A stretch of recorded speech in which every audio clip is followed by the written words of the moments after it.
Ladies and gentlemen, welcome back to Why Gaming. How was everybody doing today? Hopefully you were all good. Today we have a very good Icarus update.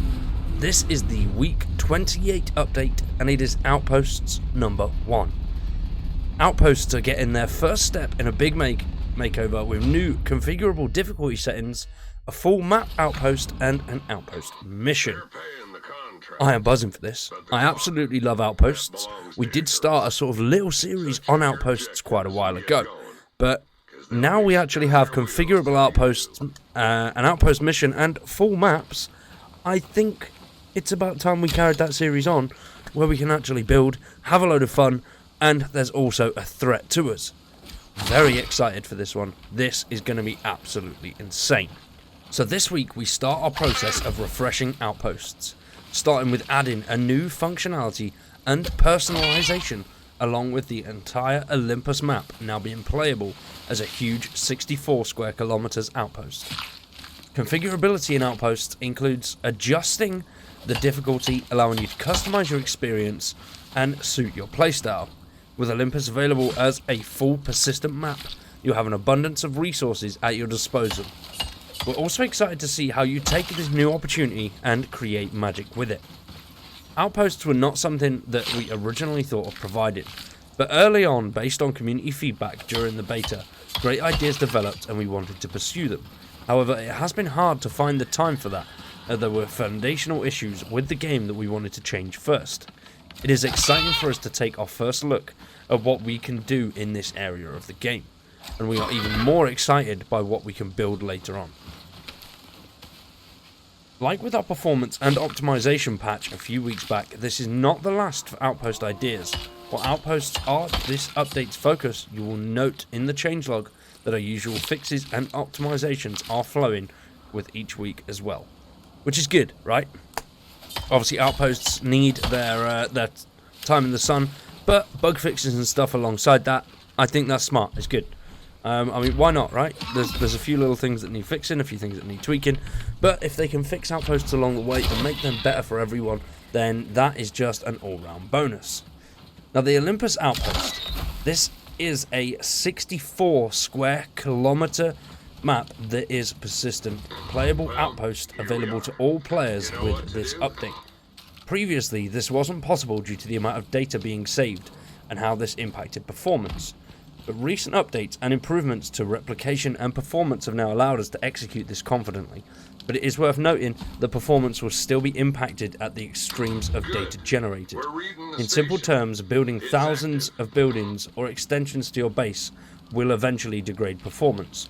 But we are confident that here in the current state of the game, this extremity is much more realistic and players will be able to create and build to their heart's content. If you do wish to wipe the slate clean and start again, outposts can be deleted the same way the smaller versions are, as these are saved to your PC rather than the cloud. So that's good, you can build like an absolute madman on outposts, and then if you really wanted to, completely refresh the data. So, perfect, right? So, this full map outpost is not only for those with the Supporters Edition. While we wanted to provide more value for those who purchased the Supporters Edition for some time, however, we cannot do this at the expense of the larger community. We understand that it is frustrating, but every development moment we have continues to be prioritised towards changes that benefit everyone. We do have some exciting ideas to help reward those who are supporting us with the Supporters Edition, but locking this kind of content behind that is not the way. Now, I agree with that. I don't think there's anything wrong with giving this to everybody, because I'm pretty sure this was originally just for the Supporters Edition. But outposts are something that the whole community love, the whole community want to play around with, and I think locking something like this behind a paywall would definitely create a lot of pissed off players. So it's good that they haven't locked it away. It doesn't bother me. I did buy the Supporters Edition, so no, it doesn't really bother me at all. So I think that's quite nice. But it is that one. It is vital that we nurture the community as a whole before we risk dividing it with new content. So we will over time look at ways to increase the value of the Supporters Edition, but in the meantime we do hope those who have it understand that we must prioritise content for everyone first, even if it does hurt us in revenue. Now, I do get it. I mean, the supporters edition, I can't really think about, not really benefited from it, but I loved the idea of the game, and I wanted to support the team that made it, so that's why I bought it. That is the main reason that I buy a lot of my bigger DLCs and things like that, to support the teams behind them. So, you know, the special editions, I think the only what's the word, exception to that is sort of the Resident Evils. I will buy them, all the enhanced editions, top range editions for them, because I'm just a big fan of them. But with most games, if I support the team and I like what the team are doing, then I will buy the bigger option just to support them a little bit further. You know, I think that's a good way to do it, right? Now, this is the bit that I am absolutely buzzing for. I cannot wait to try this out. So, configurable outposts. Outposts now have the option to be customized to suit players' personal preferences. These difficulties are similar to those on prospect missions and will allow you to customize the weather, severity, and aggressive wildlife spawns. Harder difficulty settings will provide more volatile weather conditions and more numerous, powerful foes to contend with. There is still a safer and easier option for players who prefer to focus on other systems without contending with the other challenges.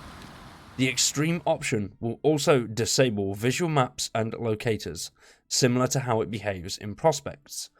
While exotics aren't mineable on outposts, all of the voxels and interactive features will be. You can explore to your heart's content, craft all deployables and structures, and venture into all biomes on Olympus to seek ingredients for whatever you need. While missions may not be available, you can still complete those on standard prospects to earn valuable currency you're after. We are excited to see how you personalize your outposts and what these new possibilities will spark in your creativity. Please note that all outposts show the same options regardless of the biome specifics. For an example, an Arctic biome will show an increase in lion spawn percentage at higher difficulties, but this will not be applied due to biome characteristics. There aren't any lions in the Arctic. So basically, they've just generalized the stats, not the stats, I know what I'm trying to say, the words for all the creatures rather than listing each individual creature, which, you know, that's fair enough. So I'm assuming if you do raise it, you'll obviously see more wolves, but then if you go into the different territories, you will see more lions. You'll just see more biome-specific creatures, basically. Now, we do have a mission that we've unlocked Olympus Outpost for all players in the Outpost screen. This is an optional mission to complete. The UDA has a final set of research for prospectors to complete before deeming Olympus suitable for permanent inhabitants. Your briefing is as follows. The operator is the UDA, the biome is all, and the background is the operator is expanding their research operations to encompass a greater area for development.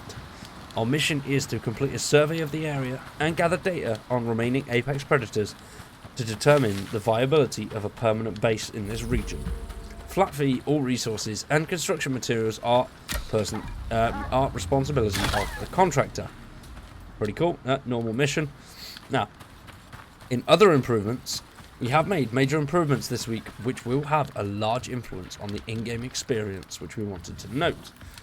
We completed a major texture optimization pass, and this should result in improved performance, especially if your GPU was previously memory limited, and a smaller game package size. There will be more to come in the next update. The thrown spears and knives highlighted talent was previously baking. It wasn't baking, it was breaking. If looking at the object and then looking away, it now remains highlighted in that case correctly. And several missions were doing an invalid check of prospect difficulty, so design intent wasn't being fully realized. These missions should now scale as designed with difficulty. And we've also made some changes to the systems which deal with player teleporting if falling through the ground, which should hopefully result in a better experience. Nice. So we do have a little preview as well for next week, which I quite like this quite a bit.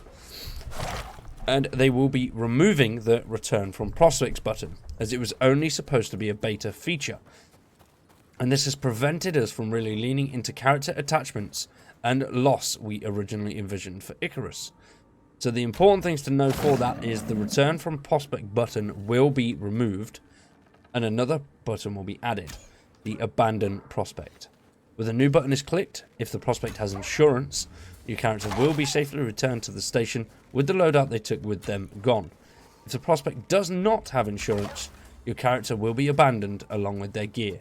You will no longer be able to use this character, and you will have to delete them to remove them from your roster. Oh, that's a tough one, right? In the credits of the game, an addition in memoriam of a colleague. A talented member of our team, Alex Gomez-Sol, I hope that's how you pronounce it, I'm sorry if it's not, passed away a few weeks ago. He was a brilliant talent and an even better friend, and his influence on Icarus and our team cannot be understated. We hope you enjoy his amazing work in-game for many years to come in his memory. Alex contributed a great deal to how incredible this game looks.